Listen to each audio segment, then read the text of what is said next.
बार फिर तहे दिल से आप लोग सभी को मेरा बहुत बहुत नमस्कार, मेरी तरफ से बहुत बहुत नमस्कार। चलिए, हम उम्मीद कर रहे होंगे कि जो भी हम वीडियो अपलोड कर रहे हैं वो आप लोग को समझ में आ चुका है कि हम लोग कैसे अब हम लोग को पढ़ना है। तो आज हम जो टॉपिक आपके सामने जो रखने जा रहे हैं, ये रखने जा रहे हैं वेद। सबको मालूम है वेद का अर्थ होता है ज्ञान। अब यहाँ पे हम लोग वेद को देखेंगे तो ये चार तरह से वेद हमारे हैं, चार प्रकार के। पहला है ऋग्वेद, दूसरा है यजुर्वेद, तीसरा है सामवेद और चौथा है अथर्ववेद। अब आपसे यहाँ पे क्वेश्चन जो पूछा जाएगा कि सबसे प्राचीन वेद कौन, ध्यान रखेंगे।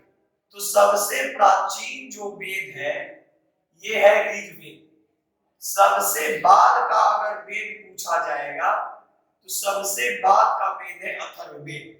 तो सबसे प्राचीन वेद ऋग्वेद और सबसे बाद का वेद अथर्ववेद।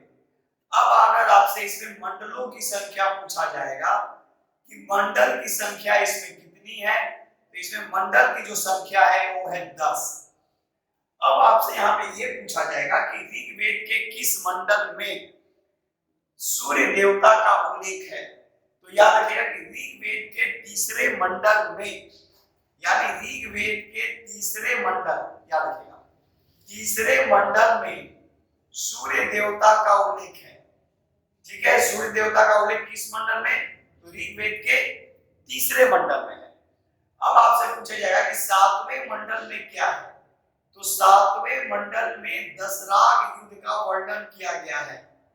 दशराग, याद रखिएगा दशराग युद्ध का वर्णन जो किया गया है वो ऋग्वेद के सातवें मंडल में किया गया है। अब दशराग युद्ध क्या, तो सुनेंगे ध्यान से। सुदास और 10 जनों के बीच, सुदास और 10 जनों के बीच परुसली नदी यानी रावी नदी, यानी परुसली नदी के तट पर, परुसली नदी यानी इसको बोल सकते हैं रावी नदी, तो रावी नदी के तट पर युद्ध लड़ा गया जिसका नाम था दशराग का युद्ध। ये दशराग युद्ध किसके बीच हुआ, सुदास और 10 जनों के बीच हुआ था, जिसमें सुदास जो थे ये विजयी हुए। याद रखिएगा। अब ये इसकी चर्चा किस मंडल में मिलती है, तो ऋग्वेद के 7वें मंडल में। फिर से बात सुनेंगे, हमने आज टॉपिक जो लिया प्राचीन भारत के इतिहास में वेद लिया। अब इस वेद में हम क्या भाई, वेद का मतलब ही आपको सबको मालूम है ज्ञान। तो वेद चार होते हैं, ऋग्वेद, यजुर्वेद, सामवेद और अथर्ववेद। अब इसके ब्राह्मण ग्रंथ भी हैं, तो आप अपना याद कीजिएगा इसके ब्राह्मण ग्रंथ कौन है, ऋग्वेद के, यजुर्वेद के, सामवेद के, अथर्ववेद के। उतना हम डिटेल में नहीं जा रहे हैं। हाँ, जो मेन है आपको बताते चल रहे हैं, वो भी मेन है ब्राह्मण ग्रंथ, उसको आप याद कर लीजिएगा। तो ऋग्वेद क्या है भाई, तो सबसे प्राचीन वेद। अब सबसे प्राचीन वेद जो ऋग्वेद है इसमें मंडल की संख्या कितनी है, तो 10 है। अब ऋग्वेद के तीसरे मंडल में देखिए, कभी कभी आपसे पूछा जाएगा कि ऋग्वेद में सबसे प्राचीन मंडल कौन है, सबसे बाद का मंडल कौन है और मध्य मंडल कौन है, ये भी आप लोग याद रखिएगा, कर लीजिएगा। नहीं याद होगा आप कमेंट्स कीजिएगा, हम उसका आंसर बता देंगे। ये तीन चीज आप ध्यान रखेंगे। पहला, इसका ब्राह्मण ग्रंथ आपको कंप्लीट करना है। दूसरा, कि ऋग्वेद में प्राचीन मंडल कौन है, ऋग्वेद में मध्य मंडल कौन सा है, और ऋग्वेद में याद रखिएगा सबसे बाद का मंडल कौन है। ये सभी क्वेश्चन याद रखेंगे। अब ऋग्वेद के तीसरे मंडल में सूर्य देवता का उल्लेख है। ऋग्वेद के 7वें मंडल में दशराग युद्ध का वर्णन किया गया है। सुदास और 10 जनों के बीच परुसली नदी के तट पर, यानी रावी नदी के तट पर एक युद्ध लड़ा गया जिसको बोला गया दशराग का युद्ध। किसके बीच, सुदास और 10 जनों के बीच, जिसमें सुदास विजयी हुए। अब ध्यान रखेंगे कि ऋग्वेद के 9वें मंडल, अब आपसे अगर पूछा जाएगा कि ऋग्वेद के 9वें मंडल में क्या है, देखेंगे। तो अभी हम इसको इरेज कर दे रहे हैं, फिर ये कर देंगे, लिखेंगे। तो ऋग्वेद के 9वें मंडल में, तो 9वें मंडल की अगर चर्चा करेगा तो ऋग्वेद के 9वें मंडल में सोम देवता का उल्लेख है।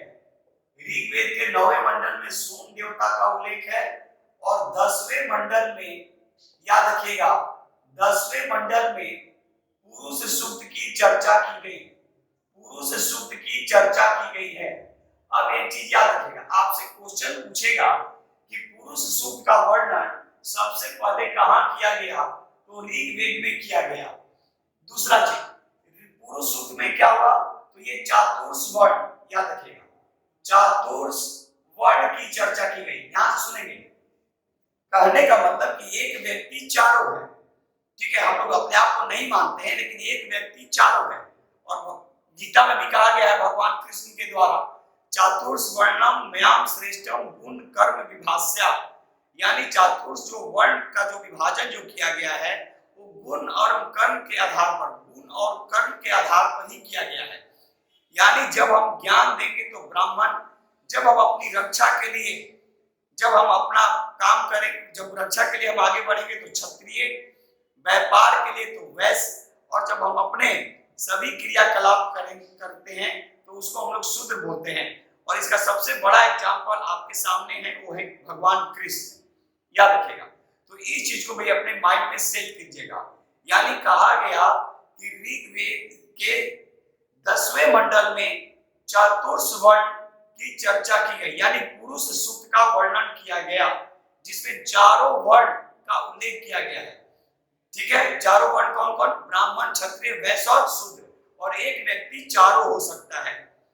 ठीक है, तो ऐसे आपसे क्वेश्चन पूछे जाएंगे। पर फिर से देखेंगे, वेद हम लोग पढ़ रहे हैं और वेद 4 प्रकार के होते हैं, ऋग्वेद, यजुर्वेद, सामवेद और अथर्ववेद।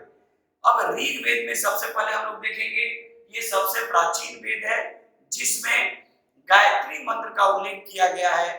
उसी तरह इसमें मंडलों की जो संख्या है वो 10 है। और गायत्री मंत्र, ये मंत्र कौन लिखे थे, तो विश्वामित्र। तो अब ऋग्वेद में 10 जो मंडल हैं उनमें सबसे प्राचीन मंडल कौन है, ये आप लोगों को बताना है, नहीं होगा तो फिर हम मेंशन कर देंगे।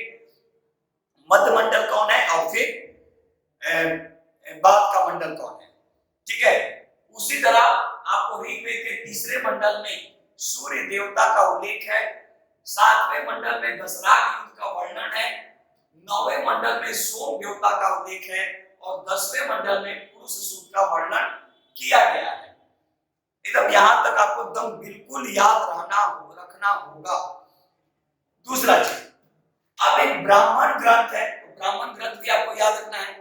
ऋग्वेद के ब्राह्मण ग्रंथ को क्या कहा गया, यानी वेद में जो चारों जो वेद है उसमें ऋग्वेद के ब्राह्मण ग्रंथ अलग है, यजुर्वेद के अलग है, सामवेद के अलग है और अथर्ववेद के अलग है। चलिए आगे, अब इसके बाद जो हम देख रहे हैं यजुर्वेद। कोशिश मेरी है कि ज्यादा लंबा वीडियो ना हो और आपको समझ में भी आ जाए। यजुर्वेद, ध्यान रखिएगा। अब यजुर्वेद में क्या है, तो यजुर्वेद में गद और पद की चर्चा किया गया, यानी गद और पद की जो चर्चा किया गया वो यजुर्वेद में किया गया। उसी तरह सामवेद में जो चर्चा किया गया, तो स से साम और स से संगीत, तो संगीत की जो चर्चा जो की गई वो सामवेद में किया गया। और अथर्ववेद में जो किया गया, तो अथर्ववेद सबसे बाद का वेद है, इसमें तंत्र मंत्र और जादू टोना की जो कहेंगे बात, तो तंत्र मंत्र और जादू टोना की जो चर्चा जो की गई, वो जो किया गया, ध्यान रखिएगा, वो अथर्ववेद में किया गया। यानी कहने का मतलब ये है कि हमने जो वेद जो पढ़ा वो वेद 4 है। ठीक है, वेद 4 है, उन चारों वेद को क्या भाई, तो हम लोग उन चारों वेद को संहिता भी कर सकते हैं।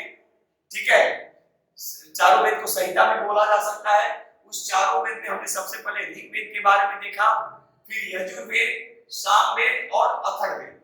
लेकिन अब यहाँ पे एक क्वेश्चन आपसे पूछा जा सकता है, इसमें बहुत सारे क्वेश्चन भी बनेंगे, उसमें भी हम लोग काम करेंगे कि त्रैवेद किसको कहते हैं। त्रय, तो त्रय यानी 3, याद रखिएगा कि त्रैवेद किसको कहा जाता है। तो त्रैवेद जो कहा जाता है, ये शुरू के जो 3 हैं, यानी ऋग्वेद, याद रखिएगा, ऋग्वेद, यजुर्वेद और सामवेद को त्रैवेद भी कहा जाता है, इस चीज का रखिएगा। लेकिन अगर चारों वेद की चर्चा करेंगे कि चारों वेद को क्या कहते हैं, तो ये चारों वेद को जो सिंपल सा याद रखना है, संहिता याद रखिएगा, ठीक है। उसी तरह अथर्ववेद में और भी बहुत सारा चीज है, तो जो क्वेश्चन उस पे बनेंगे तो उस पे हम लोग काम करते जाएंगे। तो इस तरह से एक एक टॉपिक हम आपके सामने लाएंगे और आराम आराम से, हाँ इतना तो संभव नहीं कि उस भी टॉपिक का पूरा ये किया जाए, लेकिन हाँ एक कोशिश मेरी रहेगी कि आपको उतना दे दिया जाए ताकि आप कम से कम एक बार घर में देख लीजिए और फिर उस पर अपना खुद वर्क कर लें। मेरी कोशिश यही है कि हर टॉपिक को टच किया जाए, ठीक है, हर टॉपिक को टच किया जाए ताकि आपके दिमाग में वो टॉपिक चला जाए, बस मेरी कोशिश यही है। और आप जहां दिक्कत आई फिर हम पहले ही बोल चुके हैं, फिर हम आपके साथ हैं, ठीक है, इस चीज याद रखिएगा। तो हमने जो कहा कि आप देख लीजिएगा कि कौन से मंडल जो हैं वो प्राचीन हैं, कौन से मंडल जो हैं वो बाद के मंडल हैं, और कौन से जो मंडल हैं वो सबसे, ठीक है, ये मध्य मंडल है। तो प्राचीन मंडल आपको ध्यान में रखना है, यहाँ लिख भी दे रहे हैं कि आपको करना क्या है। तो प्राचीन मंडल, उसके बाद का मंडल और मध्य मंडल, इसको भी आप लोग याद रखिएगा। इसके अतिरिक्त ब्राह्मण धर्म ग्रंथ याद रखना है। ब्राह्मण जो धर्म ग्रंथ जो है कि ऋग्वेद को क्या बोलेंगे, ठीक है, ऋग्वेद को क्या बोलेंगे, उसी तरह यजुर्वेद को क्या बोलेंगे, सामवेद को क्या बोलेंगे और अथर्ववेद को क्या बोलेंगे, इसको भी याद रखिएगा। तो चलिए, एक मेरी कोशिश है, एक मेरा प्रयास है, और भी जो इस पे कमी है, ऐसा नहीं है, जो भी क्वेश्चन इस पे फिर बनेंगे इसमें हम लोग करेंगे। और एक एक टॉपिक हम पहले बोल चुके हैं, जैसे एंशिएंट हिस्ट्री में जो भी एक एक टॉपिक होगा फिर हम लोग उस टॉपिक पे एक एक टॉपिक पे बात करेंगे, ठीक है। तो ये आज वेद रहा, इसमें अभी बहुत सारे क्वेश्चन है, जहां होगा फिर क्वेश्चन की जब बारी आएगी तो उस पर भी क्वेश्चन देखा जाएगा। तब तक इसको देखिए, और जहां समस्या होगी मेरा नंबर आपके सामने है ही, आप उससे कांटेक्ट कर सकते हैं। तो चलिए, इसी उम्मीद के साथ आज हम आपके सामने से विदा ले रहे हैं। तब तक के लिए जय हिंद, जय भारत, भारत माता की जय।